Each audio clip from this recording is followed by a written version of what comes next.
Apa jadinya seorang remaja ahli kungfu dari Beijing tiba-tiba harus pindah ke New York? Dia ninggalin semua yang dia kenal dan cintai. Kedengarannya kayak drama keluarga. Tenang, ini bukan sinetron. Ini adalah Karate Kid Legend 2025, kisah penuh aksi, emosi, dan pelajaran hidup. Dibintangi oleh Ben Wang sebagai Lee dan Jackie Chan sebagai guru Han. Film ini bukan cuma soal jurus keren atau sabuk hitam, tapi tentang keberanian menghadapi kenyataan, luka masa lalu, dan pilihan hidup yang nggak mudah. Siapin kopi cemilan favorit karena kita bakal ngikutin perjalanan Lee, murid kungfu yang berjuang di dunia baru, tantangan baru, musuh baru, dan mungkin cinta yang baru. Jadi duduk santai dan mari kita mulai ceritanya di Anu Film. Oh ya, video ini penuh spoiler. Jika belum menonton filmnya, mending pikir-pikir dulu ya. Di awal film yang berlatar tahun 1986 di Okinawa, Jepang, kita melihat Daniel mengunjungi Miyagi Donzi. Mereka membicarakan Tuan Han, master kungfu yang pernah melatih Shinpo Sensei, sang pendekar pertama yang menggabungkan karate dan kungfu di Okinawa. Shinpo Sensei was fisherman. Di Beijing, Tiongkok, Tuan Han, master kungfu yang diperankan langsung oleh Jackie Chan, sang legend dalam dunia perfilman action, terlihat tengah membimbing para muridnya. Tiba-tiba seorang dokter yang bernama Santi, orang tua dari Lee, salah satu murid tersayang Tuan Han, mendatangi tempat itu. Saat Dokter Santi mencari Lee, Tuan Han mengelak dan menjelaskan bahwa kungfu bisa memberikan kekuatan. Namun Santi dengan nada kecewa mengingatkan bahwa sebelumnya ia pernah kehilangan anaknya karena kungfu. Untuk menghindari kejadian serupa, Santi memutuskan membawa Lee pindah ke New York karena perpindahan tugas dinas. Lee yang diam-diam mendengar percakapan itu langsung menemui ibunya. Ia menolak pindah dan tak ingin meninggalkan kungfu, tapi usahanya sia-sia dan ia tak mampu mengubah keputusan sang ibu.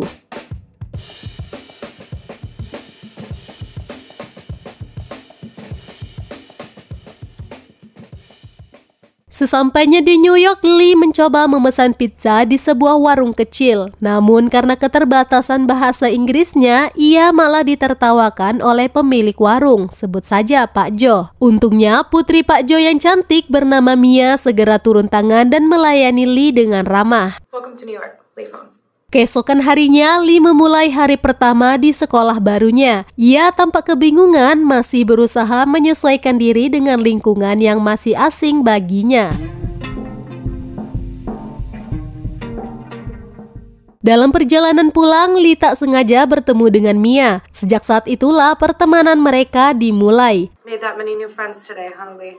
Saat berjalan bersama, Lee melihat sebuah pusat olahraga karate. Rasa rindunya pada kungfu pun muncul. Namun, Mia melarangnya untuk bergabung di tempat itu. Tiba-tiba, seorang pria bernama Oshi, pemilik pusat olahraga itu, datang dan meminta ayah Mia, yaitu Pak Jo, untuk menelponnya karena Pak Jo memiliki hutang pada Oshi. Setelah itu, Mia dan Lee segera meninggalkan tempat tersebut. One more stop. Stay off this block and you'll be fine, okay? Terlihat Oshi sengaja memancing emosi seorang pria bernama Kanor. Ia memberitahu bahwa ia baru saja melihat Mia bersama seorang laki-laki dan menyimpulkan bahwa Lee adalah pacar barunya. Sontak Kanor yang ternyata mantan Mia langsung naik pitam. Sementara salah satu temannya malah mentertawakannya. Tiba-tiba... It was funny. Keesokan harinya, Mia mengajak Lee berkeliling New York dengan motornya. Namun di tengah perjalanan, motor mereka tiba-tiba mogok. Akhirnya mereka memutuskan untuk pulang dengan menaiki kereta sambil membawa motor tersebut. Saat mereka sedang asyik mengobrol, tiba-tiba Kanor dan teman-temannya datang dengan gaya tengil. Kehadiran mereka membuat Mia merasa tidak nyaman. Mia pun segera mengajak Lee pergi meninggalkan mereka, namun tiba-tiba... Setelah kejadian itu, Mia menceritakan bahwa Kanor adalah mantan pacarnya yang jadi sok keras sejak ikut latihan karate. Ia terobsesi memenangkan turnamen Buros, kejuaraan bergengsi di New York dengan hadiah yang sangat besar. Insane karate tournament on the streets all around the city. Mia meminta bantuan ayahnya untuk menutupi lebam di mata Lee agar tidak diketahui oleh ibunya. Namun semua usaha itu sia-sia. Ibunya tetap mengetahui lebam pada matanya dan langsung melarang Lee untuk terlibat dalam perkelahian lagi. You come to America, no fighting. Selanjutnya, Lee diperkenalkan kepada seorang pria muda bernama Alan yang akan menjadi guru les privatnya. Who is this person? Your tutor for the SATs. Saat merapikan barang-barangnya, Lee tak sengaja menemukan foto almarhum kakaknya. Seketika, ia teringat masa ketika sang kakak melatih jurus tendangan naga. Saat di sekolah, Connor kembali mengganggu Lee. Tak ingin dipermalukan di depan banyak orang, Lee pun memutuskan untuk melawan. Dan akhirnya mereka terlibat dalam pertarungan.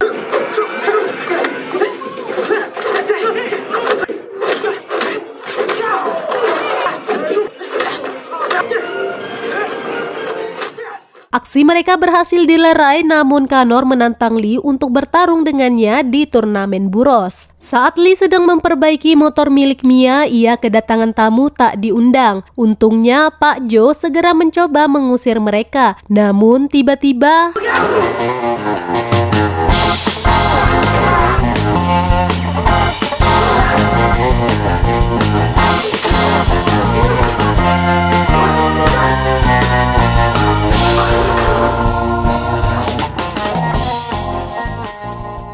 setelah kejadian itu, Pak Joe meminta Lee untuk melatihnya kungfu. Ia mengaku memiliki hutang yang belum lunas dan pria itu akan terus datang menagih dengan cara yang kasar. Pak Joe juga menunjukkan foto dan piagam lamanya sebagai mantan juara tinju. Namun Lee menolak tawaran tersebut karena sudah berjanji pada ibunya untuk tidak terlibat lagi dengan dunia bela diri. Because I made a promise that I wouldn't fight anymore. Why not? Kemudian terlihat Lee menelpon Tuan Han untuk meminta arahan terkait permintaan Pak Joe yang ingin diajari kungfu. Tuan Han pun mengizinkannya dan berkata bahwa berbagi ilmu adalah hal yang baik.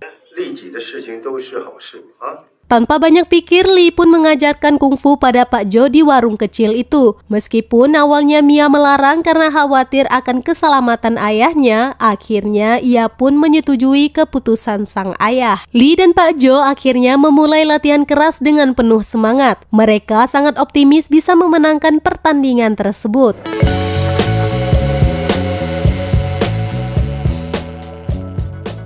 Saat tengah malam, Lee terlihat berlatih sendiri di warung pizza. Tak lama, Pak Joe datang dan mengajaknya bicara seolah ingin tahu apa yang sedang Lee hadapi. Lee pun bercerita tahun lalu kakaknya menang dalam turnamen di Beijing. Namun lawan yang kalah menaruh dendam dan mengantarkan sang kakak ke surga. Lee yang panik hanya bisa terpaku, tak mampu berbuat apa-apa. Rasa bersalah itu terus menghantuinya dan meninggalkan trauma yang mendalam. Mendengar cerita itu, Pak Joe menyarankan agar Lee belajar memaafkan dirinya sendiri. Keesokan harinya, Pak Joe tampil percaya diri untuk memenangkan perlombaan. Bahkan ia sempat bertemu dengan Oshi di sana. Saat pertandingan dimulai, Pak Joe tampak kewalahan menghadapi lawannya. Namun di ronde ketiga, ia mulai menguasai pertandingan. Tepat saat ia hampir meraih kemenangan, tiba-tiba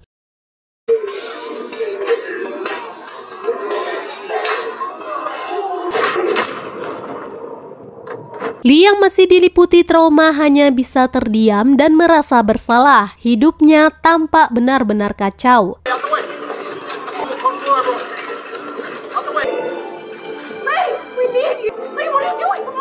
Karena merasa bersalah, hari-hari Lee dipenuhi kesedihan. Saat ia pulang ke rumah dengan hati yang hancur, tiba-tiba ia dikejutkan oleh kemunculan seorang pria yang menyerangnya di rumah.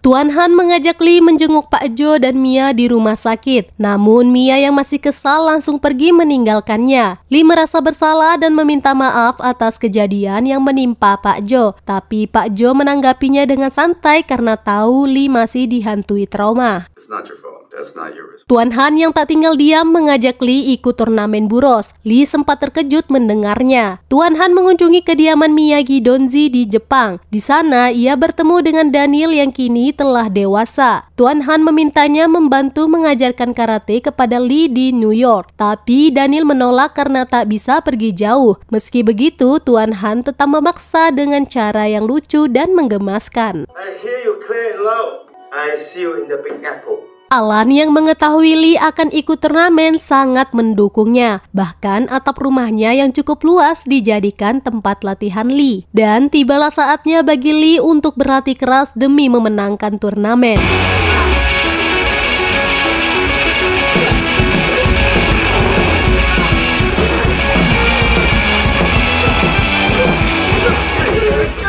Sementara itu, Tuan Han mencoba menjelaskan kepada Ibu Lee bahwa turnamen ini bukan sekedar tentang pertarungan, melainkan tentang semangat pantang menyerah, bukan hanya untuk Lee, tapi juga untuk Santi. Not giving up.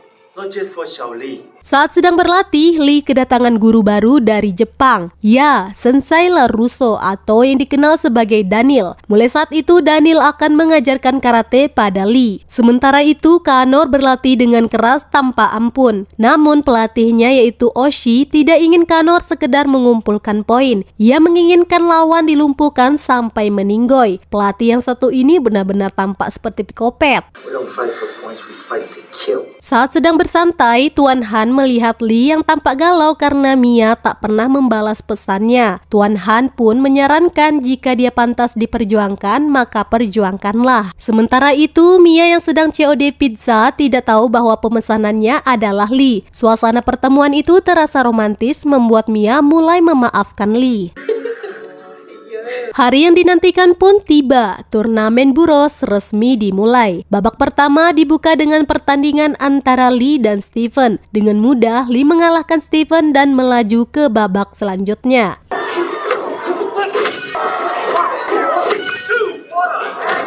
Lee memenangkan pertandingannya dengan mudah. Begitu pula Kanor yang tampil dominan di laga pertamanya.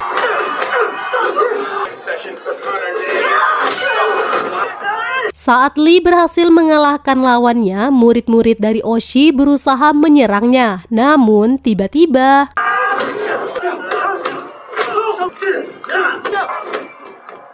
tersisa dua peserta yang melaju ke final, yaitu Lee dan Kanor, yang akan bertanding 1 minggu lagi. Pertarungan ini akan memperebutkan hadiah utama senilai $50.000.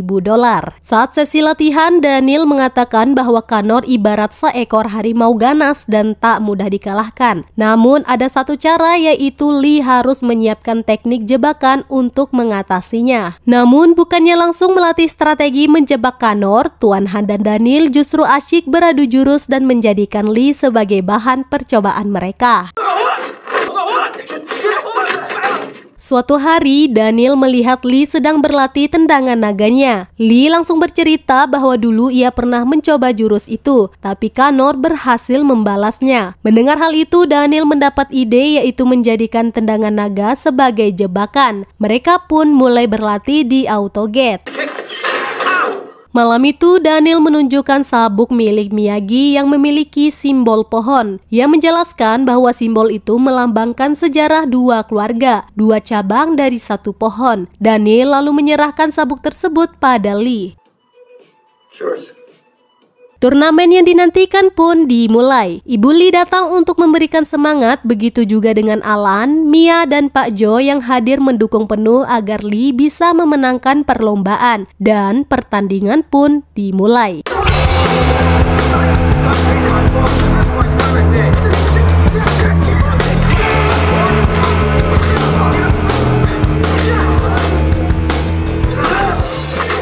Kanor tampil dominan dan unggul 4-0, namun Lee berhasil menyamakan skor menjadi 4-sama. Penuhi emosi, Kanor terus melancarkan serangan tanpa henti.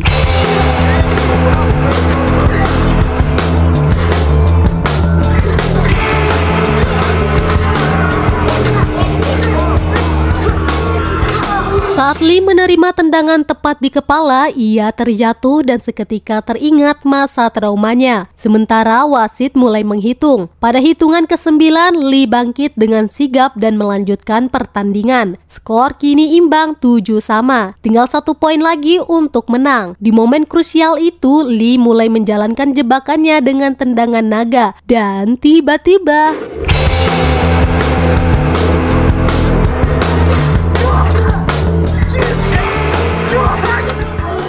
Dan film pun tamat. Terima kasih telah menonton alur cerita film Karate Kid Legend 2025.